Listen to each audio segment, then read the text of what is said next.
From our quotes report, which shows all the quotes we currently have in the system, we can click on the Add button to make a new quote. This opens the following form where we can select the job that we've set up. We can either enter in the job number or use the search facility to find the job and select it. When we select the job, the details that we have in Nimbus come through to the screen. And while I'm on the screen, I can also set the template that I want this quote letter to go out to the customer on. So I may have a quote template that is in summary form that just shows the work to be completed and the dollar value of the quote, and I may have another template which shows the line items that are in the quote. On here I can also add more detailed description of the work to be done.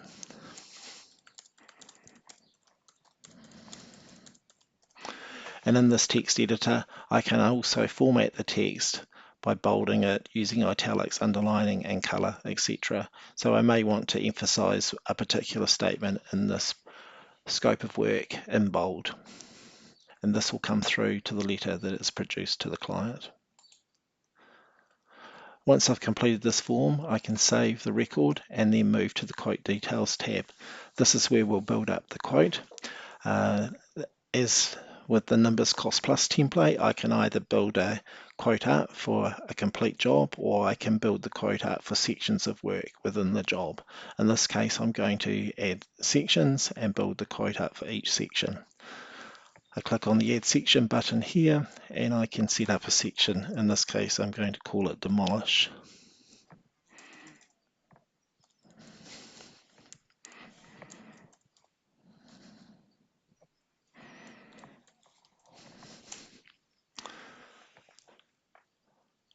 When I hit enter on that, that creates a header line for the section of demolish with the description of demolition. It also sets up on the left hand side here in the section summary a row where, as I build up the quote, I'll be able to see the cost and the sell price, the gross profit, the markup or margin if I prefer margin.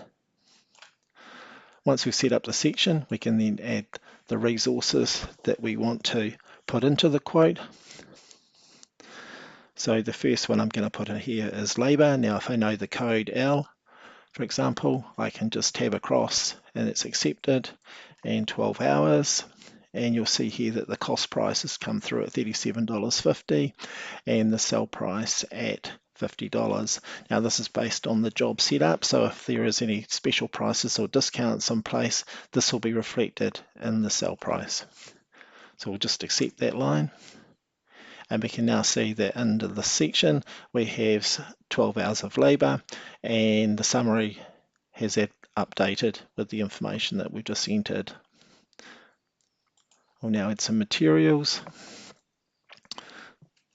So let's say we need some nails.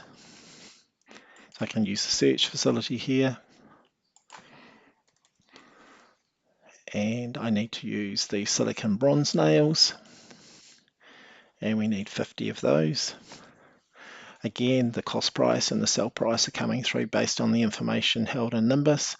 If I can purchase these nails from somewhere else and get a better price for them, then I can change that cost price, let's say to $20, and the sell price will stay at $30.99.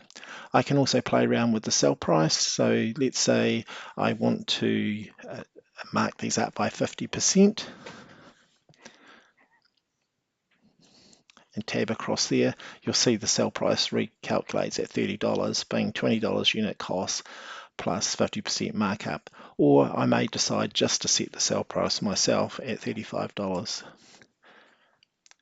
and hit enter there. So again, this has now been added into the quote. We can see on the summary side here that the cost is $1,450, the sell is $23.50, we've got a GP of $900 and a markup of 62.1%.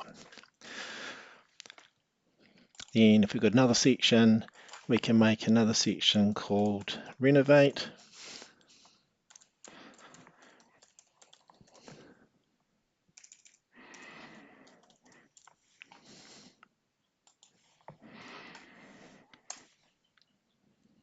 And then build up the ingredients within that quote. So quickly I'll just add some more labor in there.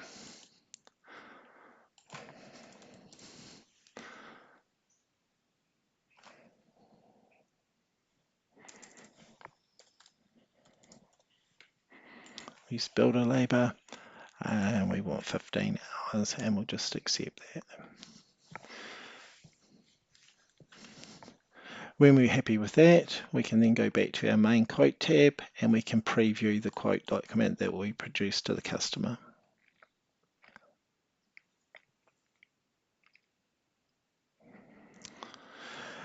Now this is based on the quote template that I selected. It's the time we set up the quote. If we're happy with that, we can go back to here. At any time we can save the record. Then if I want to email the quote out to the customer, I can click on the email button. That brings it through to this screen where we can see the text that will be produced in the email. So that's all based on a template, and attached to that automatically is the PDF of the document that we just viewed. I can then put in the email address that I want this to send to and hit send, and that quote is now mailed off to the customer, and the status of the quote has been updated to issued.